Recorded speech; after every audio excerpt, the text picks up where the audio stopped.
I think it's important to acknowledge Jordan Peterson at some point because many of the people who come to my channel came to it through him. Perhaps they're interested in Nietzsche or interested in Jung, and perhaps their first introduction to those ideas was from Peterson. I can definitely give Jordan Peterson some credit for reinvigorating my interest in Jung. I was originally interested because I heard Terence McKenna talking about Jung, but then after watching a few of Jordan Peterson's videos discussing Jung, it definitely furthered my interest, especially like the Christianity aspect of it.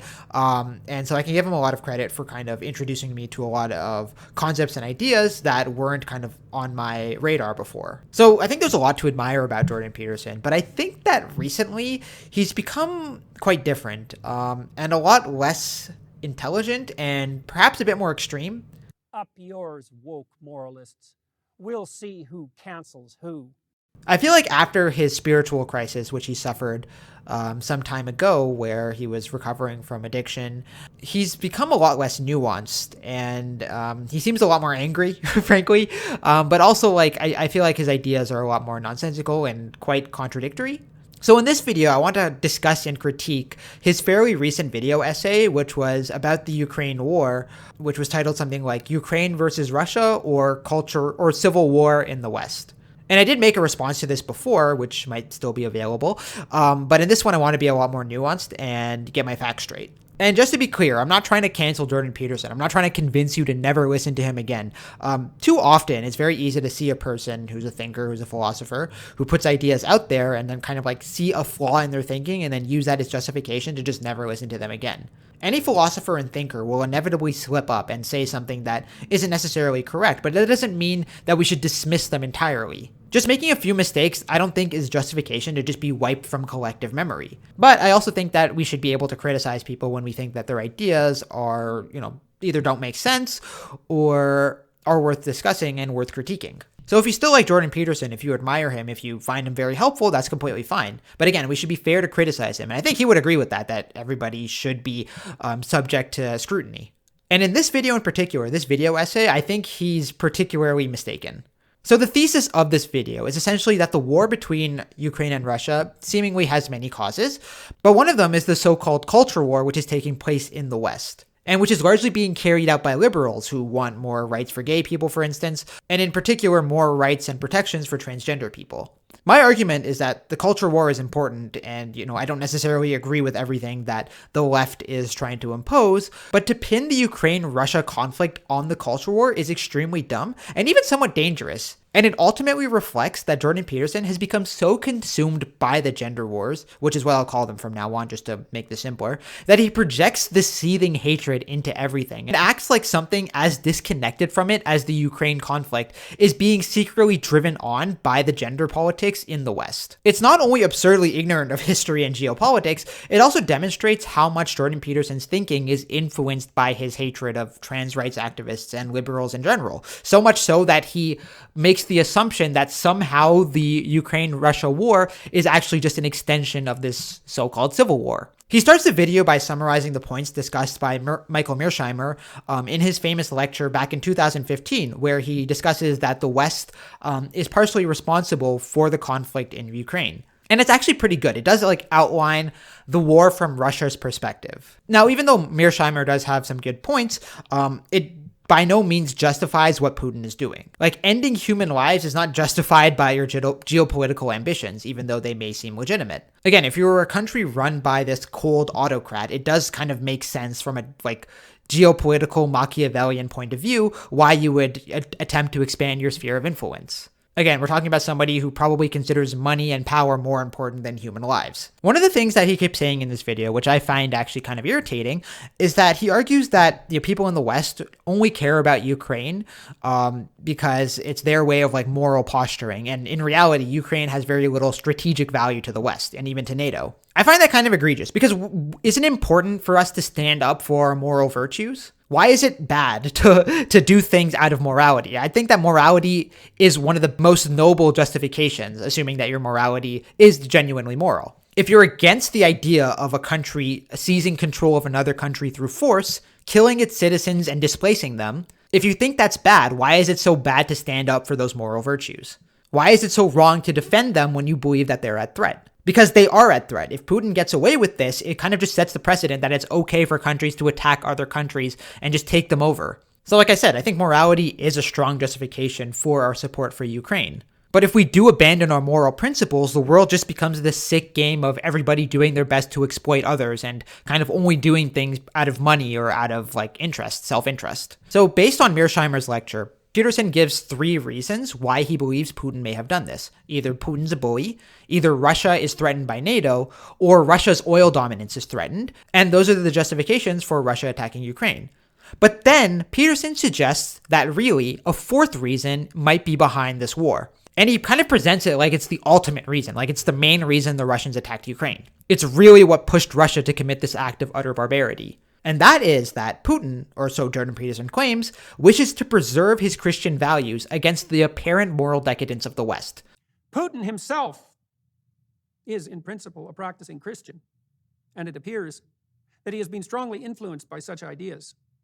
The degree to which Putin's worldview and actions are shaped by his professed Christianity is a topic subject to appropriate debate, but the same can be said about the views and actions of all who adopt or claim to adopt a faith. I certainly feel somewhat more comfortable knowing that Putin regards himself, however indeterminately, as subordinate to something beyond himself, as the alternative is dreadful to contemplate.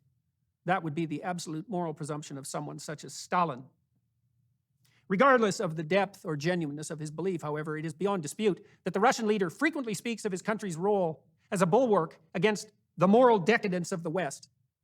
So a couple problems with this one. Putin may outwardly regard himself as a Christian, but none of his actions thus far are in line with Christianity. So to give Putin the moral high ground just because he claims he's a Christian is kind of absurd. Like, oh yes, the West is so immoral and they've fallen so far from Christianity and Christian values that we need to attack Ukraine and kill thousands of people, displace thousands more, destroy homes, churches, hospitals. Sorry, we were forced to do it. Somebody needed to take the moral high road and put an end to the moral degradation of the West? Like, what? To me, we're not getting a window into Putin's mind, we're getting a window into Jordan Peterson's mind. He hates the modern liberal left so much that he thinks Putin would go to war just to stop it. He thinks that makes sense. So obviously the first problem here is that there's no moral equivalence. Even if you think that being forced to abide by someone else's pronouns is wrong, which it very well could be, it's nowhere on the level of starting a war. Nowhere near that. And yet Jordan Peterson is acting like our lack of morality somehow brought forth the wrath of the Orthodox Christian world. And like we're somehow getting what we deserve. Like again, if you think that the West is morally repugnant, like how could you make the claim that Russia somehow has the high ground here? That starting a war and killing people is less morally repugnant than pronouns and, gender operations? He also claims that Putin speaks at length about the moral decadence of the West, and he does criticize the West's growing separation from traditional values. But one has to understand the motive behind these speeches. It's clearly just a way of painting an opposition to the West. Like, those Westerners are so crazy. That's why you should trust someone like me, Putin. It's a way of just kind of shifting the blame and painting someone else as the enemy in order for Putin to kind of distract his people from the actual issues. Like, for example, during the Navalny protests last year, Putin kind of upped this rhetoric. Because again, he's trying to pin the problem on somebody else. Like, look at them. The West are so evil and crazy. When in reality, his own people are starting to become suspicious that Putin may actually be the problem in Russia, and that a great deal of Russia's problems may be solved if Putin were removed from power.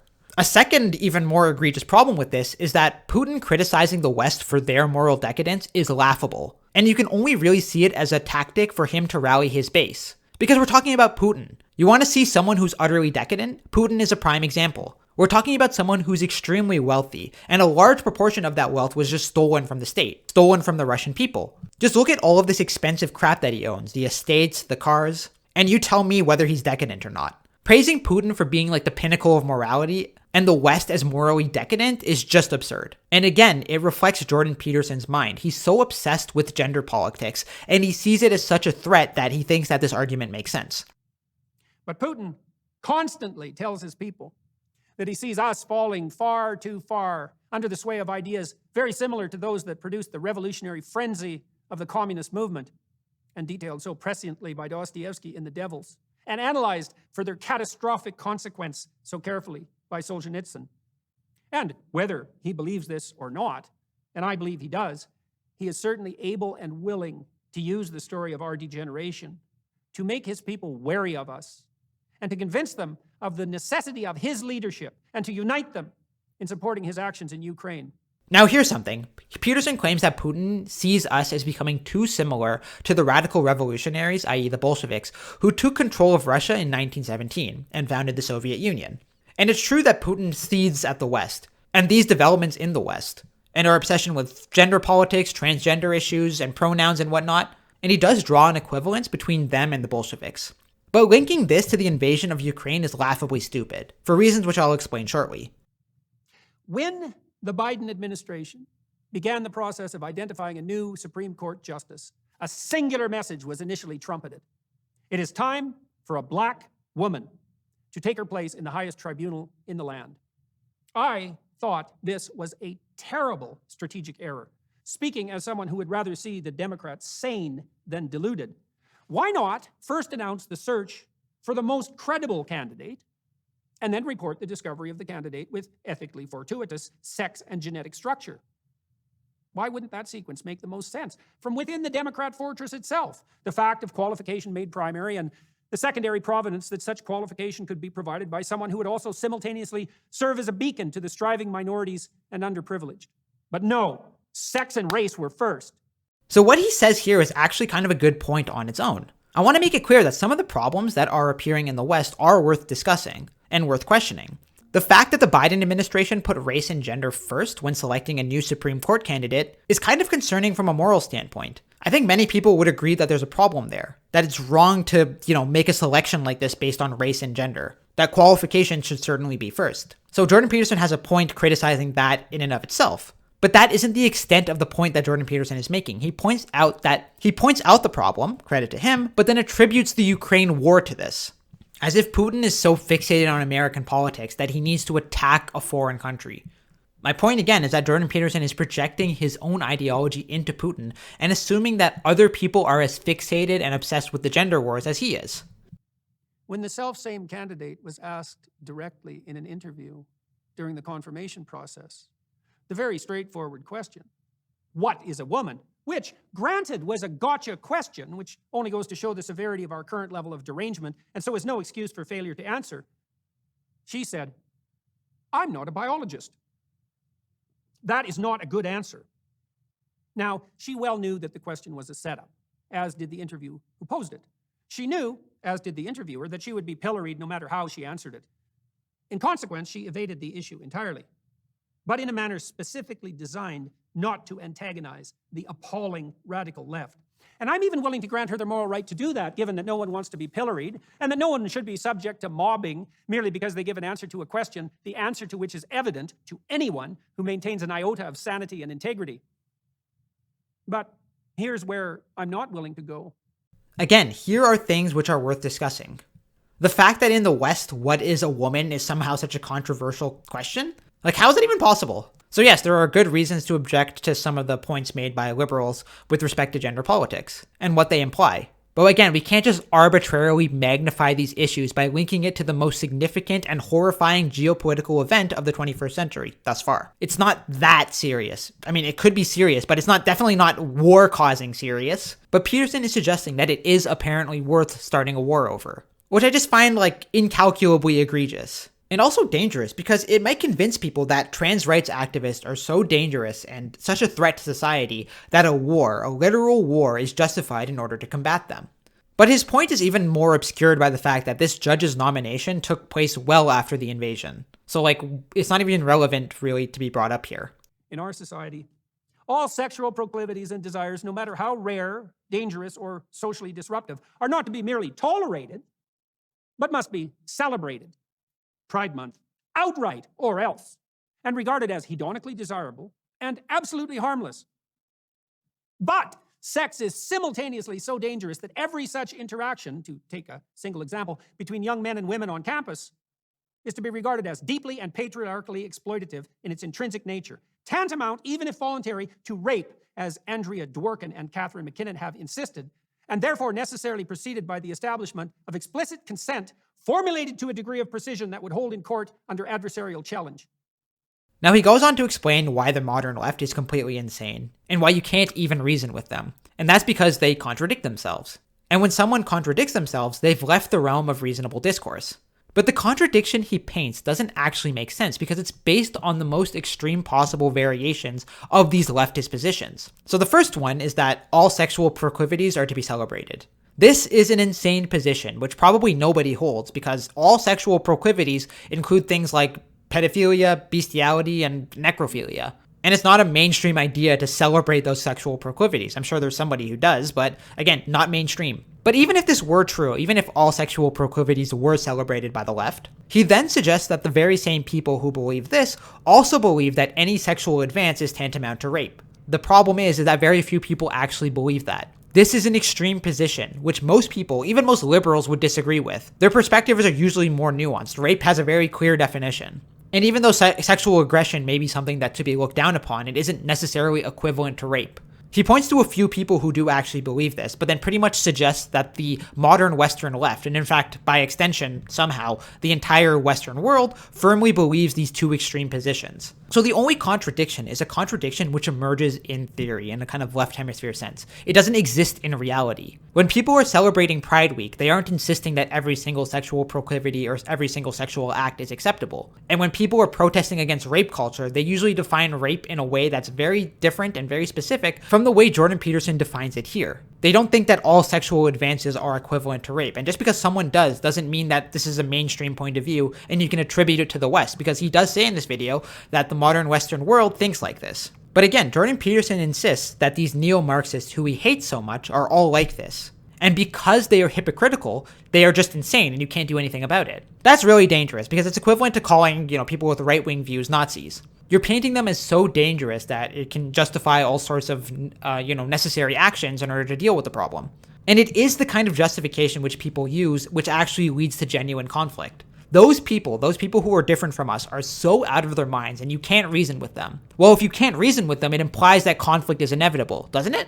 Especially when he says that they're irredeemably irrational and that they're deranged. That's a significant proportion of the population he's calling deranged. And again, if you call them deranged, you're just like accepting that there's no point of even talking to them. There's no point of even discussing these things and coming to a consensus. Like I said, there's a lot I disagree with respect to the kind of beliefs that are mainstream on the left. But again, I don't think that any point of view is so crazy and so out there that I can't ever, have a decent discussion with a liberal. Because if I say that, then it does justify conflict. Because if you can't reason with these people, what's the point of even talking with them? And again, he also makes the claim that these are universally accepted principles within our society, i.e. these are mainstream views in the West. And frankly, they aren't. Even if we accept that all liberals believe these things, it would be wrong to characterize the West and paint them with the views of liberals, because there are so many people in the West who are not liberals. Approximately half, in fact, are conservatives who don't believe these things. Are they not Westerners? Are their views not characteristic of the West? The West, above anything else, in my opinion, is characterized by a diversity of opinions. We aren't a unitary entity, but there are some things which are more common in the West. We value freedom. We don't necessarily believe in blind obedience to our state. And again, that's antithetical to this kind of system that exists in Russia and China, where Russia and China both do everything in their power to prevent people from expressing their opinions and expressing things which are subversive and critical of the government. In the West, you can criticize the government, and that's perfectly fine and perfectly acceptable, and nobody even bats an eye. So I think ideas like that are better characteristic of the West than like all of this dumb gender and LGBT stuff that he keeps bringing up. In our society, furthermore, the difference between men and women is held to be purely cultural, even at the level of physiology. There are no markers, even genital, that allow for the reliable discrimination of infant boys from girls. While whatever differences may still be held to remain are trivial biologically, negligible in the impact of their existence on destiny, and easily, properly, and necessarily modifiable culturally. But so vitally and singly and crucially important to identity and mental health alike that misgendering is a crime, and that surgical intervention on minors is a positive good not to be questioned under punishment by law as an intervention in the increasingly common case of childhood gender dysphoria. Such contradictions do not bother the radicals, and they are far more radical than they even know. And his discussion of gender here is also one of these examples, the supposed examples of a contradiction that exists on the left, or I guess in the West, that's just inherently egregious and shows that the West is completely deranged. He says that in our culture, gender doesn't exist, but also gender is so important that you need to operate on children in order to surgically assign them with the correct gender, the gender that they feel. Again, most people in the West don't hold either of these points of view. and even less hold them both simultaneously. And yet here you are acting as if these extremist views somehow characterize the West. I guess it is becoming more mainstream to deny the reality of gender, but again, I would say that the vast majority of people realize that gender does correspond to something actual and actually physical. And again, Jordan Peterson's point is that the West is characterized by these ideas so thoroughly and so completely that Putin, in opposition to these ideas, found it necessary to attack Ukraine and kill thousands of Ukrainians. I have a lot of problems with liberals and liberalism in general, but I don't think that arbitrarily calling them all deranged is helpful, especially when it's coming from a person whose point has almost nothing to do with the war in Ukraine. And again, if there are concerns about gender, about surgical operations on children, and there definitely are, why not talk about them in a context that is relevant? Instead of demonizing these people and calling them so crazy that you can't reason with them, and calling them so crazy that Putin apparently needed to do something about it. Because it is starting to sound like he's siding with Putin. Because again, if Putin is fighting against the liberals, and the liberals are so fucking crazy, then isn't Putin justified in what he's doing? And are not the Russians and the Hungarians and the Poles and the Indians, to a lesser degree, watching and thinking, those people have gone out of their minds? And we have, to say it again, clearly, the culture war in the West is real, and culture is losing, and Russia is part of the West. And the culture war is now truly part of why we have a war. And it's a real war. And there he outright says it. He believes that the culture war triggered this war. This is crazy for a lot of reasons. It's crazy because Putin never said that he's attacking liberal values in Ukraine. In fact, he said something almost akin to the exact opposite. He's attacking Ukraine because in his sick mind, he believes that they're neo-Nazis. Now, to be clear, this is bullshit. There might be a few people with like white supremacist views in the armed forces of Ukraine, but to characterize the current government as having a Nazi ideology is just propaganda. But it clearly contradicts what Peterson is saying, because Putin believes he is attacking Nazis. Nazis who are anti-communist, anti-liberal, as well as being anti-LGBT. Peterson doesn't realize this at all. He thinks that Putin is going after liberals, but Putin claims he's going after Nazis, the exact opposite of liberals. So again, it just shows how Peterson is projecting his mind into everything. His hatred of the modern left is so strong that he wants to pin this evil war on it. Even though it's very clear from Putin's own words that he didn't attack Ukraine because he believes transgender activists are taking over the government, but rather he wants to take out these so-called Nazis. Nazis who he says are racist and have, a twisted ideology with respect to gay people. Something else that's worth considering, and that seems completely lost on Peterson, is that Putin was an ex-KGB spy. He was firmly loyal to the Soviet Union. So does that mean he was firmly aligned with communism? Not necessarily, but it seems like Putin is forgetting the fact that the Soviet Union, that evil empire of terror and fear, which he hates so much, gave rise to Putin. Putin believes that the fall of the Soviet Union was a disaster. So is Peterson not contradicting himself by taking Putin's side on this? I mean, if you hate communism so much, why are you defending the actions of an ex-KGB spy who regrets the loss of the Soviet Union? It makes no sense at all. Another reason this is insane is because Peterson arbitrarily equivocates the trans rights activists and, like the Me Too movement with Stalin. And he argues that they're perpetuating the same ideas that led to the disasters of the Soviet Union. This is kind of crazy. Stalin was not pro-gay rights. He wasn't down with Pride Month. He suppressed homosexuality severely. He was also extremely racist. Just ask the Tatars, who he forcibly displaced. Or the Armenians, whose land he deliberately gave up to Azerbaijan, knowing that it would sow the future seeds of conflict. Which it did. So are you saying that modern leftists are perpetuating a Stalinist ideology?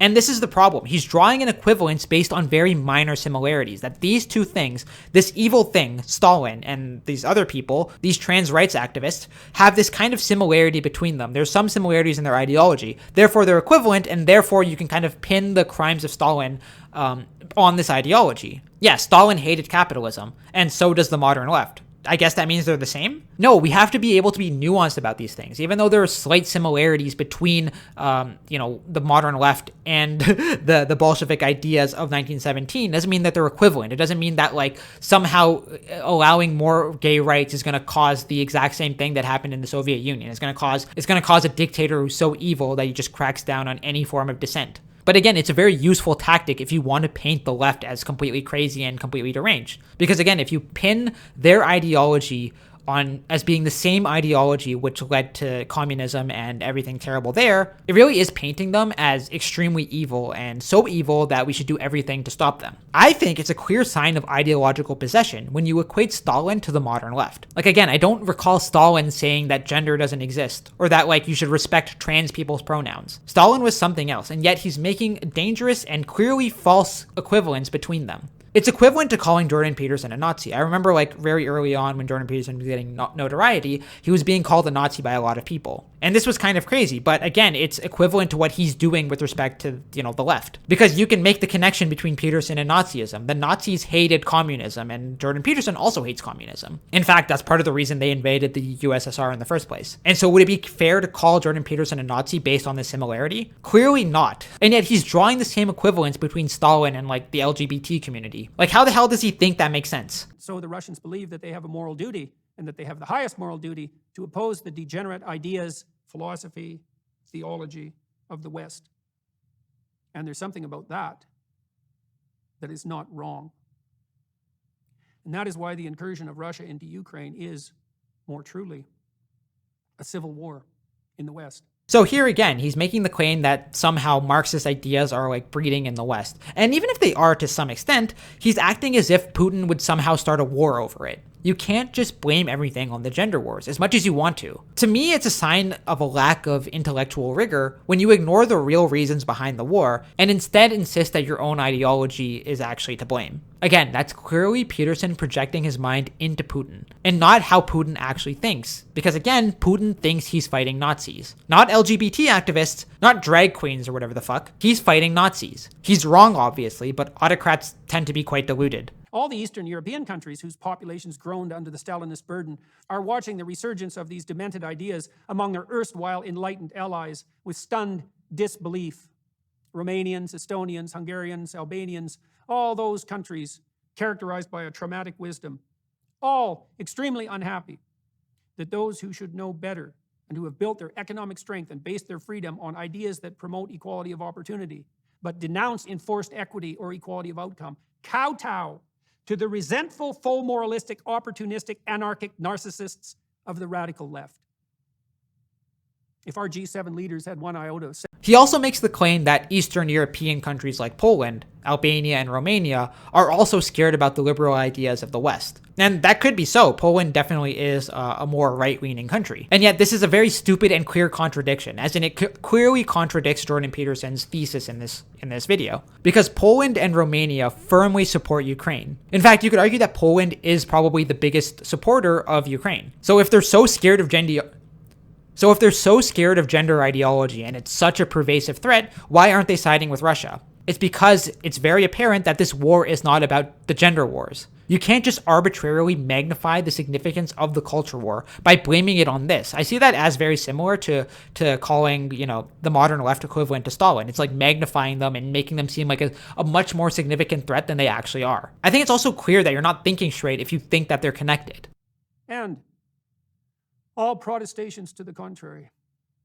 None of us give a damn about Ukraine, and never have. Remember the Holodomor?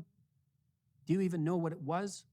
The sad thing here about him mentioning the Holodomor is that this is part of the reason Ukraine has such a strained relationship with Russia. And if you don't know what the Holodomor was, it was basically this kind of like terror famine. It was this deliberate famine that Stalin perpetuated against Ukraine in order to weaken them, to prevent them from exerting their independence. And you can actually make a stronger case that the Holodomor itself actually was the real cause behind this war. That's what caused the animosity between Russia and Ukraine. You can make that case way more strongly than you can with whatever Jordan Peterson is trying to make here, trying to blame the gender wars on it. That's just fucking stupid. The Chinese communists loom too. Remember them? We haven't even discussed this side of the problem. And the CCP system is antithetical to ours in every manner, despite the admiration expressed for this system by some of the most short-sighted of the West's leaders. That's you again, Canadian Prime Minister Justin Trudeau. And the Chinese are subtle and patient in a manner we no longer understand. So I included this clip, him talking about the Chinese communists, because it really shows that something's wrong. Because he just spent this entire video explaining how these positions, which are held by the left, are the same ideas that are perpetuated by communism, and how the West apparently staunchly upholds these ideas, only to say that the Chinese communists have a system which is antithetical to our own. But what? I thought you said that our system was equivalent to communism. How could it be antithetical to the Chinese? Because again, Jordan Peterson claimed in this video that in the West, these apparently communist ideals are mainstream ideas, which are kind of like the firm ideas in the West. And remember when he said that making contradictions means that you're deranged? Do I have good grounds for calling Jordan Peterson deranged and completely irrational? I actually don't think that's true. I don't think you can just call someone completely irrational because they make a seeming contradiction. They're not irrational. They just may be misguided, or, and what I believe is happening is that they're just ideologically possessed by certain ideas. That these ideas are so on the forefront of their mind that they just assume that everything is necessarily connected to them. I also don't think it's very helpful to just call him deranged at this point for making a contradiction.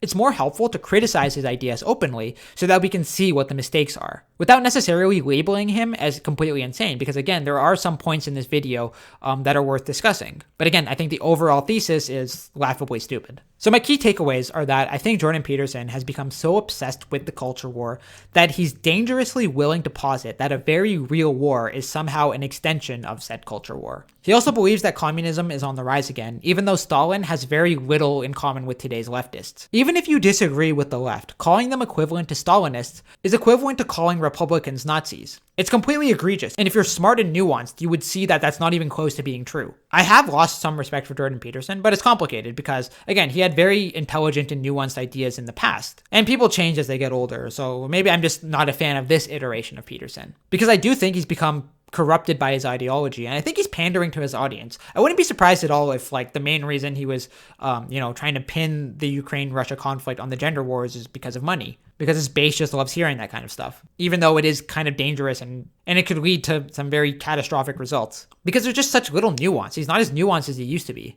It's all very extreme and very ignorant of historical context. So yeah, that's my discussion. I hope you enjoyed it. And if you didn't, let me know. Did I get anything wrong, or did I make any points that you disagree with? Are you still a fan of Peterson? Again, it's okay if you are. To an extent, there's a lot about Jordan Peterson that I like.